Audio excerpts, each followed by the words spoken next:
Hogwarts Castle, a 5-inch gauge locomotive. This is part 15 and it's just called Paint. In this first part of the video I'm removing the paint.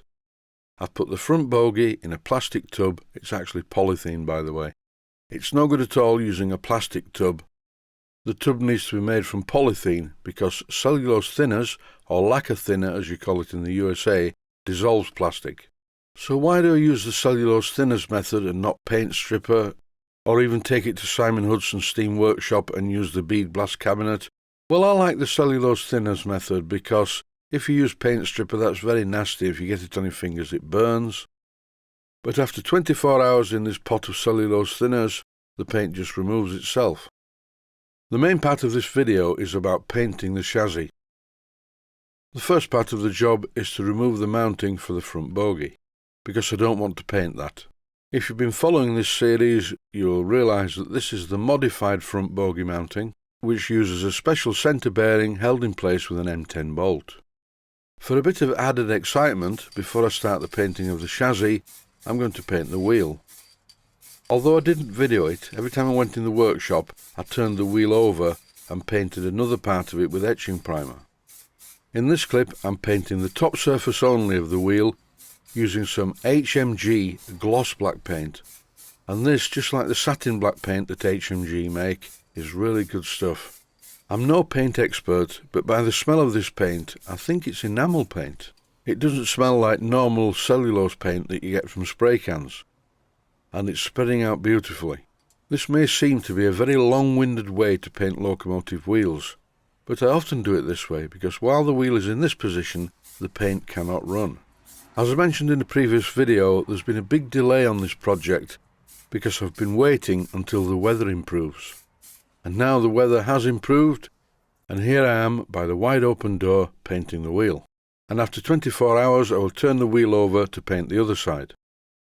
And after another 24 hours I will turn the wheel over again and paint the underside of the wheel.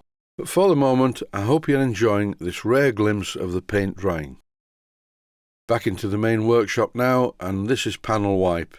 I think it's naphtha, it's like lighter fluid. I've poured some into a polythene pot, and I'm brushing this stuff onto every part of the chassis, just to remove any particles of dirt or dust or oil or grime. This is important because I really do not want to paint over the dirt. In this clip you'll notice how quickly the panel wipe evaporates. Now the chassis is clean, it's time to paint it, and I'm going to use this stuff. This is HMG Paints Black Satin. I'm not going to spray it though, I'm going to brush it. What I'm doing at the moment is spraying quite a lot of this into a blue plastic pot. After spraying this paint into the cap, it's very cold, so it's a good idea to leave it for a few minutes to warm up to room temperature. And now with my hands trembling from the feverish excitement, it's painting time. As I make these videos, I upload them onto YouTube, but they are not set for public viewing.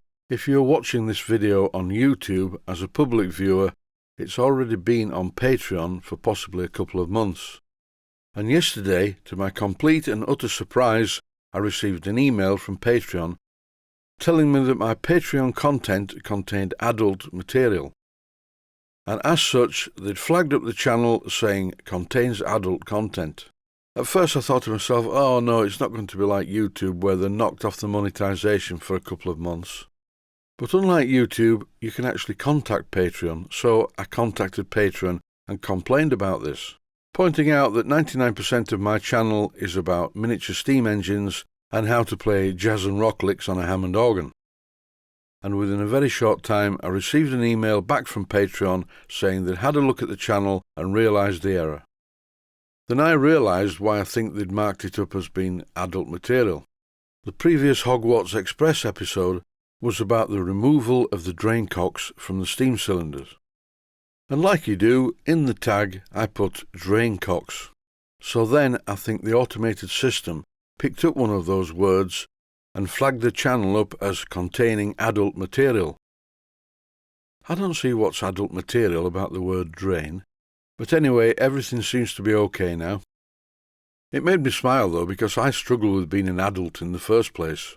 I think maybe I'm getting old, I'm 66 now, but I've never managed to be as sensible as some other 66-year-olds that I know. What do they say? Old musicians never die, they just go out of tune. In this part of the clip, I had to wipe some of the paint off because it picked up some dirt. I must have missed a bit with the panel wipe.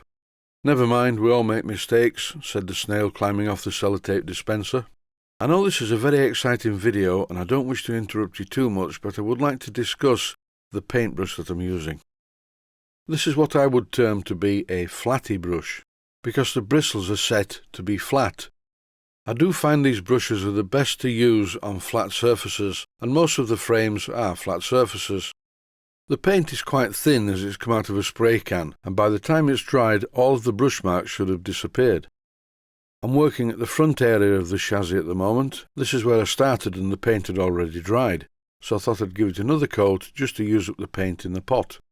The chassis won't look really good until all of the paint has dried. It's a bit patchy at the moment, parts of it are wet, parts of it are dry, but once it's dried it will look really flat and very matte. Even though this HMG paint is called satin black, it's very much on the matte side of things. And that's about it for this painting extravaganza, with no adult content whatsoever. I'll leave you with this image of the paint drying. Thanks for watching, and I hope you found it useful.